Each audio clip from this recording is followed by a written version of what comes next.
I am live, but it's not showing live because it's lag time. So just give me 1 second here. The other day I felt really bad because I could not get my. I felt like I was just there. We go. I felt like I was just being so uh, rambly about how the thing was working, and because I was using Be Live and there was lag time, and I was just like, oh my goodness, this is so crazy. I don't know what I'm doing. And then I saw a really great author. She was doing a live. A lot of authors are doing lives right now. They're reading their books. And the thing is, we can't do book signings right now. We can't go to bookstores right now. In fact, something totally sad happened yesterday. I'll get back to that and kind of rabbit trailing here. Um, but anyway, Jennifer Weiner. Yes, that's her real last name. And yes, she makes fun of it just as much as everybody else does. But she was doing a live, and she's like huge, and she was having issues, and her daughter was.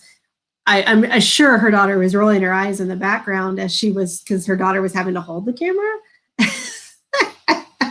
Anyway, she came off just as untechy as I did, and I was like, oh, God bless you, Jennifer Weiner, for making me feel not so inept at this whole thing.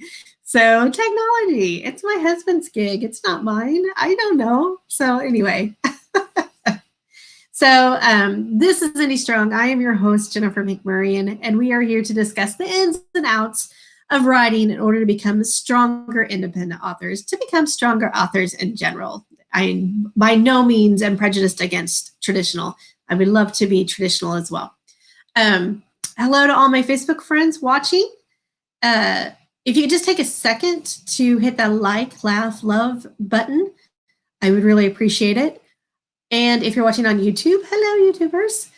Please take a second to hit the thumbs up. It's those little things that tell the bots that this might be something that other people might want to watch.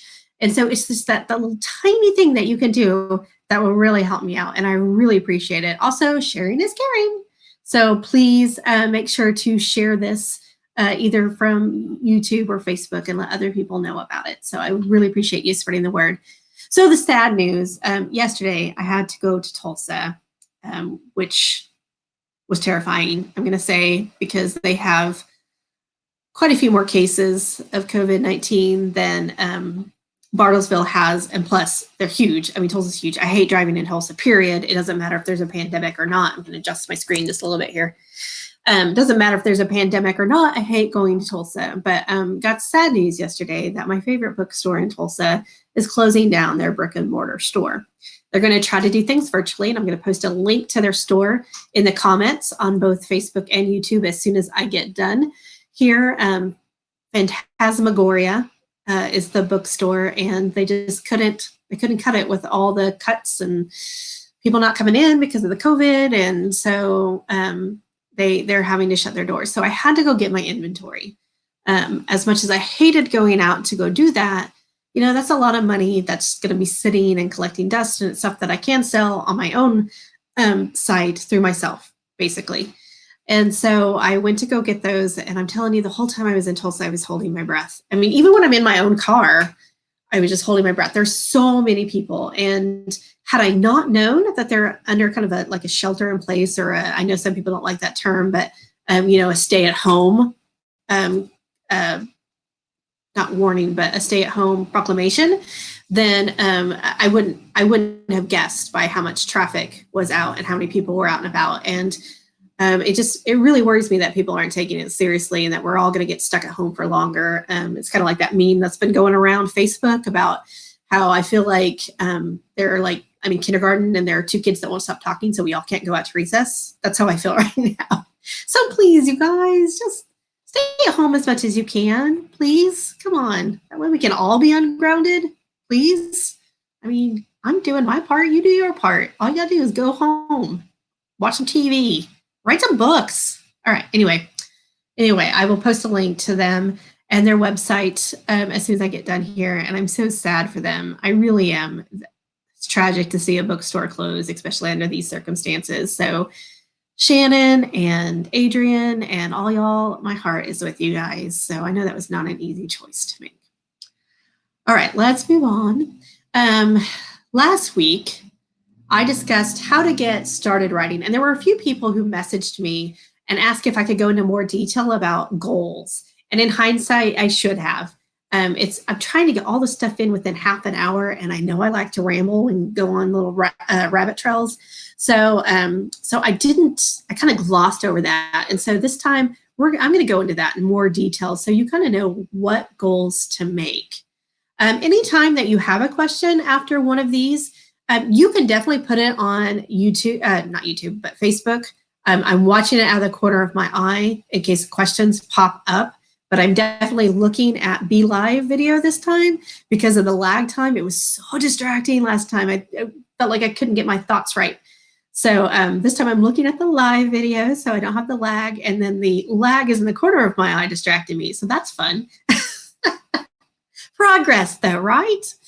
So anytime you have a question, you can write it while we're talking, and I'll get to it at the end of the discussion, kind of like the Q&A part of any kind of workshop. Or you can PM me here on Facebook. That's one of the fastest ways. Or you can write a question in the comments on YouTube. I'm trying very hard to check that daily. Sometimes I forget. Yesterday, I wasn't even at my computer. It was one of those crazy days. So I'm trying very hard to make sure that I answer those questions in a timely manner. In light of these questions, I also started an Indie Strong Facebook group, and I will also post a link to that both on Facebook and YouTube in the comments so that you can find it as soon as we're done. It is a place that I developed in order for people to go so that I can answer your questions. It's also a place to go if you have a goal and you need encouragement, you need accountability. Those are two things that when you're independent and when you're trying to set goals on your own and make them happen, you need. You need the encouragement and you need the accountability. And so I thought, you know what, I'm just going to start a group. I know there are a lot of groups like this out there, and what's to make mine any different? I'm just trying to make it really personable. I'm just, a really happy, kind, motivating place. And so that's the goal. The goal is to have a kind, encouraging environment to help each other reach our goals and navigate this crazy world of publication. That's like my motto right there. So all writers of all genres, skill sets, independent or traditional, all writing professionals like copy editors, illustrators, and cover artists, all welcome, all welcome. This is not going to be a place where you get to post about promote your books every day. You can promote new releases on Tuesdays, so we can say yay you and happy book day. But it's not going to be a sales ground. Or honestly, writers, we buy books, but we're not really brought in by the whole marketing because we do it all the time. So we're like, I'll get to it. So it's not the best place to sell books, but I definitely, on your new release weeks, I want you to post and be like, I published a new book. So we can all be like, yay, because it's a great accomplishment. So again, I want it to be really personable, writers helping writers, friends helping friends, zero politics. I will have absolutely no tolerance for politics, zero hate speech, no tolerance for that at all, and no tolerance for grumpiness. It is a place that you can air out your frustrations about the writing world, though, not about your toddler who won't let you write, even though I would completely get that. I feel your pain. No, but if you have frustrations about writing, it's a place to go to. It is a safe space where we can say, hey, look, I understand this is a tough time, but you'll get through this. So I just wanted to create that space right now. And so, like I said, I know there are other ones. Join if you can. I hope it'll be really personable, fun, and help you to stay accountable. And that's what I mean by personable, like not just, oh, hey, here's an article I read, and I wanted to share it about the writing world. No, I want you to be like, I really need to make this goal this week. I really need to write 20,000 words on my work in progress. Can you guys help me? And we're there to say, yes, we can. Okay. So goals, that's the whole point of today. The questions were, what are good goals to strive for? And how do I know what is too much and what is just enough as far as setting goals? Full disclosure, I always overbook myself. I always do. The month that I actually reach every goal that I set for myself, I will go out into the front yard and do a cartwheel. I'm not kidding. I'll seriously do it. I'll record it. It won't be pretty. It will not be a pretty cartwheel. And I might break a hip doing it, but I'll do it. because the odds of that happening are so low because I overbook myself every month. Now, I would not recommend you overbooking yourself like I do, especially when you start off. That's not really the way to start goals. I just wanted to fully disclose there. But I've gotten to a point where I can look at the end of the month and I can see how much I've got accomplished and not focused on how much I have left to do. So it's like a line, and you really have to work at seeing yourself on this line and saying, okay, I was here and now I'm here and I've gotten this much done, instead of saying, oh, I still have this much to do. It really is a mindset thing. So I can overbook myself and not hate myself at the end of the month, but I don't recommend that's where you start. Starting out, I suggest small goals that are very attainable. Then, as you get into the habit of sitting down at your writing time and in your writing spot, you can adjust those goals to be more challenging. Part of this is finding your process, and no two processes look alike. Everybody has to find their own.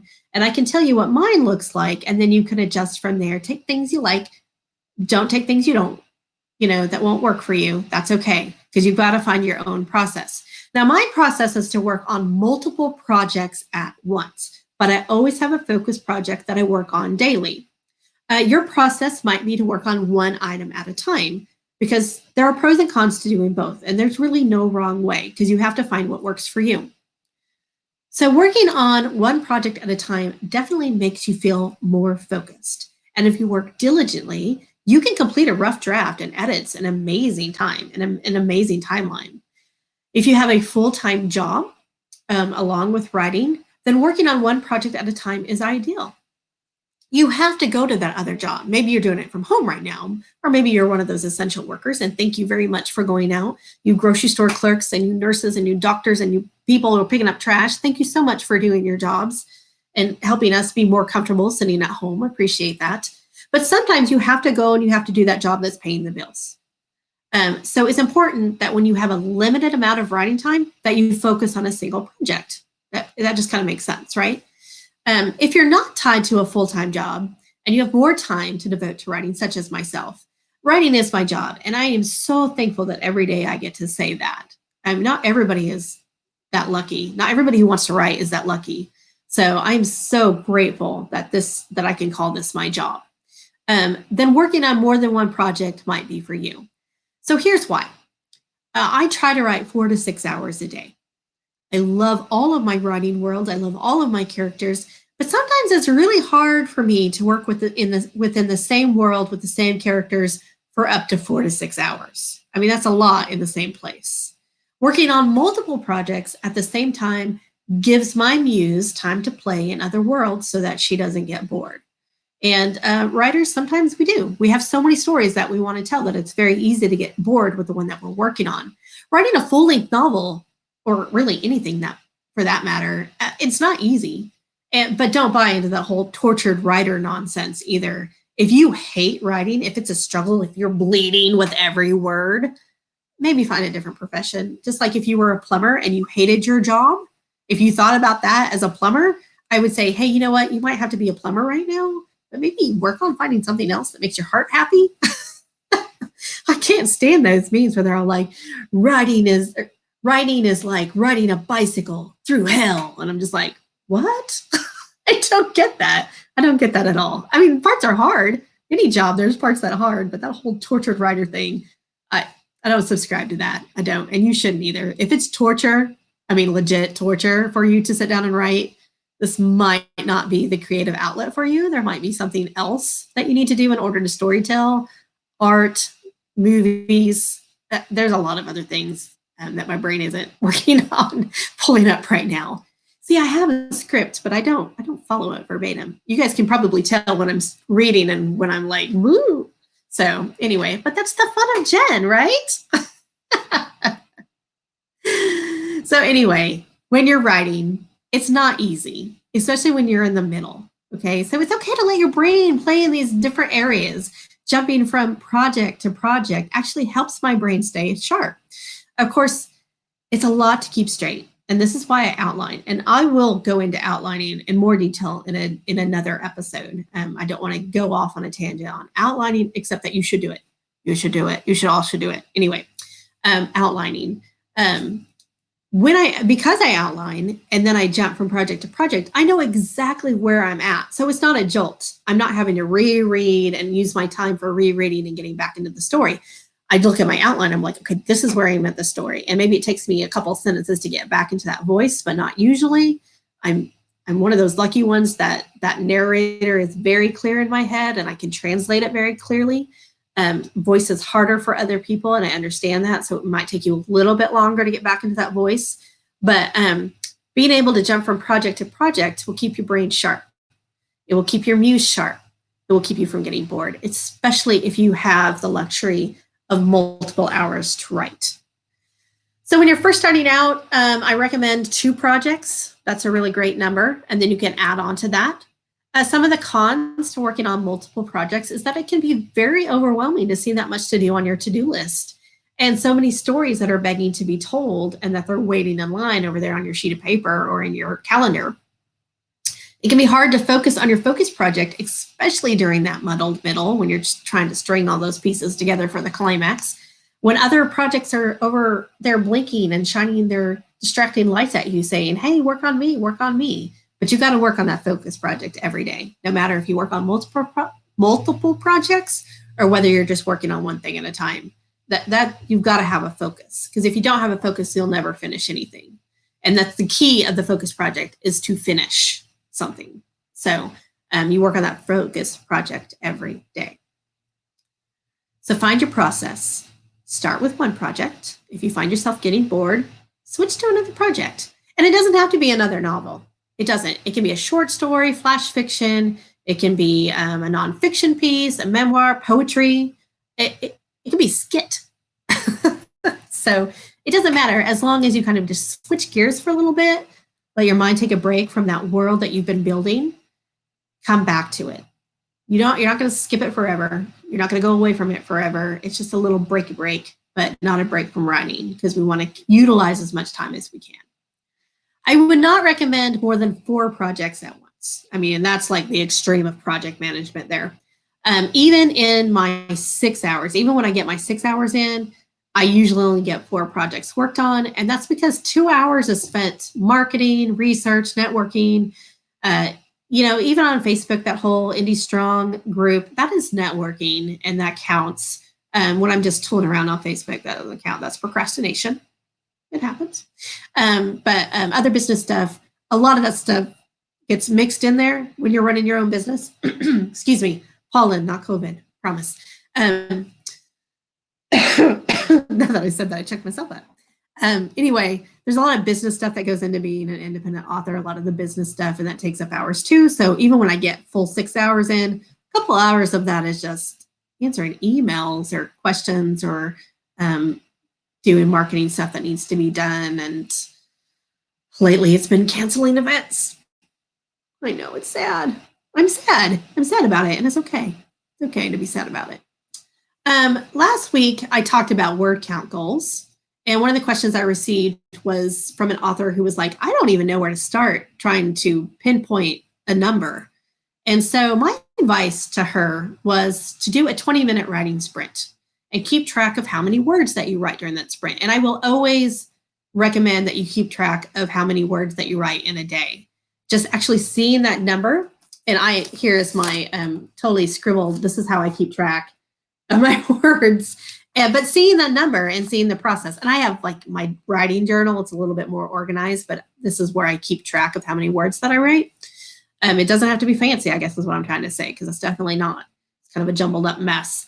But keeping track of those words helps you to write more, because you're like, oh my goodness, I just wrote 1,000 words in 45 minutes. I could do 1,002 words in 47 minutes, So it just makes you see how much that you've accomplished. And sometimes we need to physically see that to get it done. So my advice, do a 20-minute writing sprint, count those words that you wrote during the 20 minutes. Now, during a writing sprint, remember, you don't fix typos, you don't go back and edit, you don't reread, you do nothing but write. See how many words that you wrote during the 20 minutes, and then do the math for however long that you have scheduled for writing time. So if you have 60 minutes scheduled for writing time, you would multiply that. Yeah, I know, math. I know, yeah, look, we don't like math. I know, we're writers. I get it. But indies have to do math. We have to do more math than you would expect that we have to do. And just wait until you start having book sales, and then you have to do book work. You have to do accounting. Yay. It's like the best math you'll ever do. Yeah, okay. So off on this math thing. Again, if you're just starting off, cut yourself some slack. When making a word count goal, I know that I can write 1,000 words in 45 minutes, more if I'm on a roll, but I know on average I write 1,000 words in 45 minutes. But I always give myself an hour because things happen. Distractions, noticing you have a plot hole or that you need to add a scene somewhere. These things can eat up time, just figuring out the logistics. So be flexible. You might be able to write 1,000 words in 45 minutes, but give yourself an hour just in case. So now editing goals, and this will go a little bit faster, but because I know we're sitting at 21 minutes now and I haven't even gotten to my moment of gin. See, I know I go on rabbit trails. I know I do. Anyway, again, part of my charm. So editing goals, generally 1 hour per chapter for content edits. This part takes the longest for me. I'm rereading, I'm filling in holes, I'm clarifying, I'm searching for better words, I'm making my chapters the ideal length. It takes a lot of brain for me to do content edits. And yes, I did just use brain as a verb. I can do that. I'm a writer, I'm allowed. But they need to be solid edits so that when I go through my read-through edits, those can go faster. And then my copy editor has less work to do, which means I have less work to do when I get those edits back. We don't want our copy editors trying to figure out plot holes. That's what content editing is for, and that's why it takes so long, to make sure that we put all those pieces together. My read out loud edits, and that's when you read the book out loud, and I strongly suggest that you do this. And we'll go through this editing process and how you should do it before you publish in a different episode. I wish I could fit everything in, but I would talk all day and still not get everything in one episode. So read out loud edits, about 4 per hour. This depends on your chapter length, of course. My chapters are between 6 and 8 pages long. That is what I like to read. So that is what I try to write. When I'm in bed and I get to the end of the chapter, if I see that I only have like 6 pages in the next chapter, there's a pretty good chance that I'm going to keep reading. If I see there's like 20 pages in the next chapter, I'm going to put that book up and go to bed. And, kind of one of our goals as writers is to make people stay up way too late and read. So roughly 15 minutes per chapter. If you hate to read aloud, then you can either half this goal or you can let the computer read it out loud for you. A lot of software does this now, especially in the word processing world. They have this function. I don't use it because I find it harder to make those edits because I have to stop the audio to make the edits. When I'm reading aloud, I just pause reading aloud and make the edits. So I just like to read out loud. But I adore reading out loud, actually, so it ain't no thing. So copy edits, 2 chapters per hour. It takes a little bit of time to go through. Please, please, please, unless you trust your copy editor with all of your heart and writing soul, do not just hit accept all on their edits if you're doing it virtually. Please take the time to look and see what they've done and make sure that it fits your voice. You should trust your copy editor anyway. I'm not talking about commas and punctuation. I'm talking about sentence structure that may change the voice of your story. So, and voice is your inner narrator. Each story has a voice. Each story should sound like its own narrator. And whether think Morgan Freeman, whenever he narrates things, you know it's Morgan Freeman. You know the voice of that story. So that's kind of a definition of voice. Voice is very hard to put a finger on and say, well, this is voice. It's basically the narrator, and the narrator has to sound consistent through the entire story. And it does not matter what point of view you're in. First, second, third, you've got to have voice. Okay. See, I go off on tangents all the time. Beta edits. These should go super fast. I can do a book in an hour because these are the final little details. These are those little tiny things that have been missed with everything else, like an extra word or a typo or something along those lines. Beta edits is not the time to fix major plot holes. That should have been done during the content edits. If all your beta readers are coming back and saying, I don't understand this, or I missed the part where, then you really need to go back and look and do some major editing before you publish that book. I didn't think I would ramble on for about half an hour on goals, but here I am, killing it. Goals are important. They're important when you do anything independently, whether it's writing or whether it's organizing your house. You need to have goals. Without goals, it's really easy to procrastinate. I'm a queen procrastinator, so I know these things. But make sure that you have rewards too. When you meet those goals, then allow yourself to have that extra cookie or that Netflix episode or to buy that movie that you've been dying to see for months now. Excuse me. So make sure that you reward yourself. Don't always reward yourself with food. That's not a good way to cope with things. She says again from experience. But find that thing that you look forward to and be like, you know what? As soon as I get done and meet my word count goal, then I am going to go blah, blah, blah, blah. So you enter your favorite thing there. So just, that's the way goals are met right there. So now for our moment of Jen. This is the time of the week where I kind of ramble on about, or rant, what some might say, about something that I've been thinking about during the week. And this week, it's been a lot about reactions. And pretty much all of us have heard about normal reactions to traumatic events, flight or fight reactions.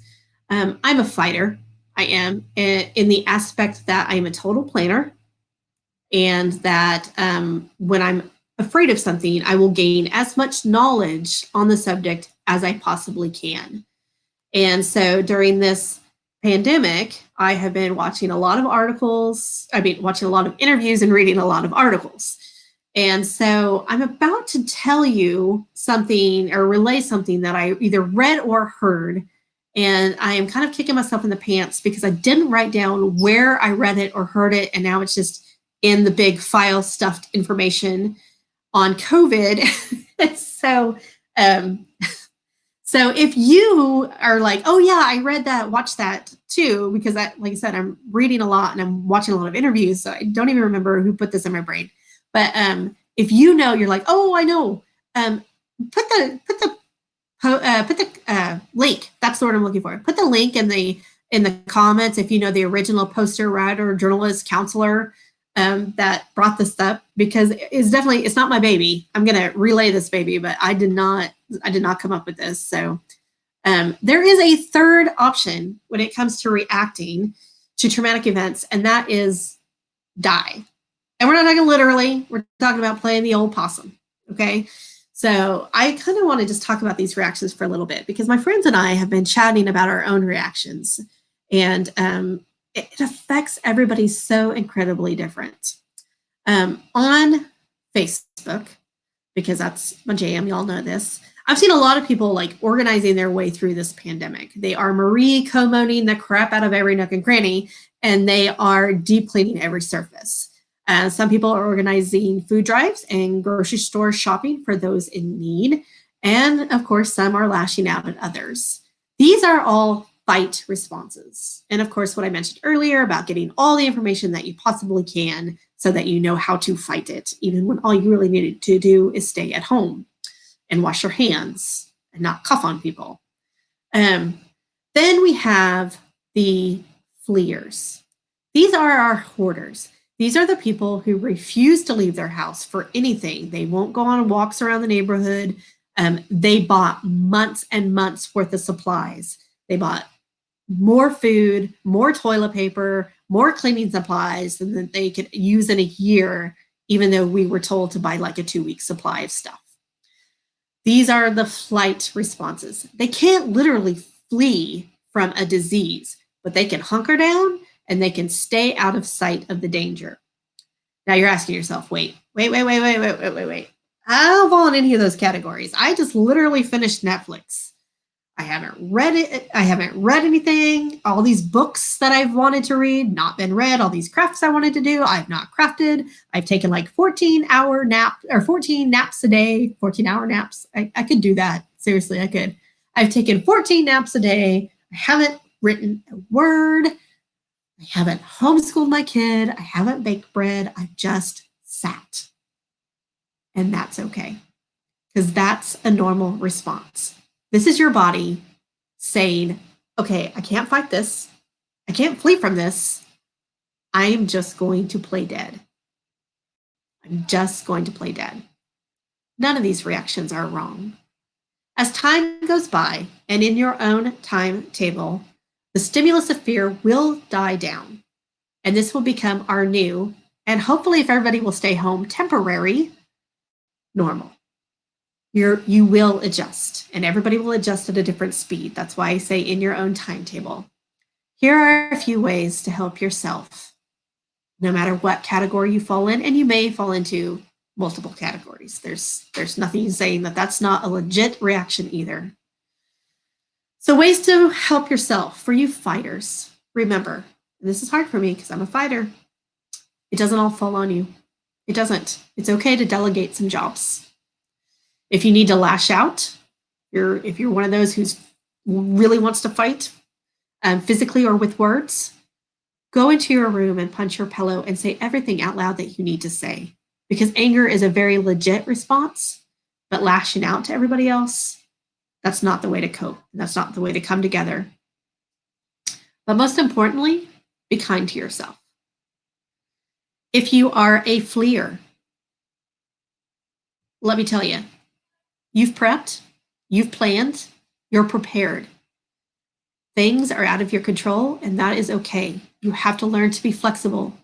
My advice, go for a walk outside, get some sunshine. It is highly recommended that we all go outside. We might not need to walk together. We don't need to walk together, in fact, but you can still walk around your block and be perfectly safe. Don't go play on the playground. Don't go to the mall. You can walk around your neighborhood and be plenty safe. There's trails, there's hiking trails. Bartlesville is really good about having nature trails. You can walk those. And even if you see somebody else, you just give them a wide berth. It's okay. Go outside, please. Please go outside. I'm worried about you. If you're staying inside your house and you haven't left, even to go walk around the block, I am worried about you. Okay? Go outside.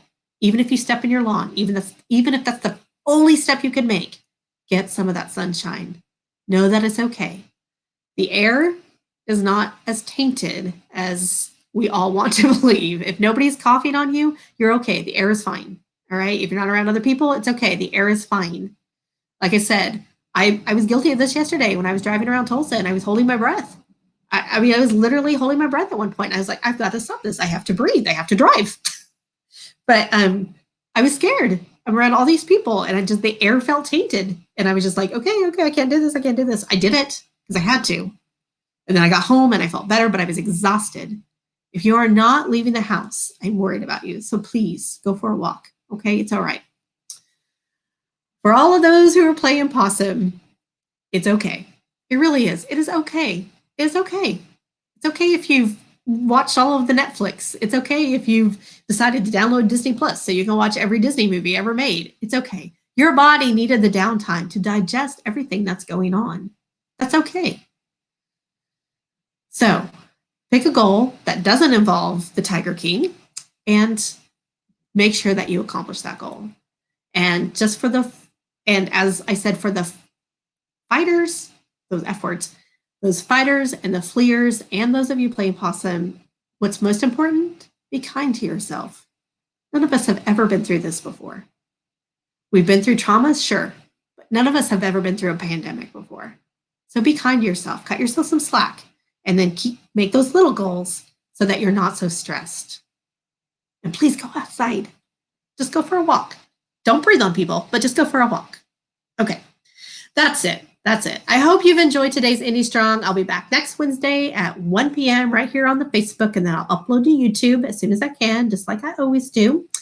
I hope you guys are staying safe.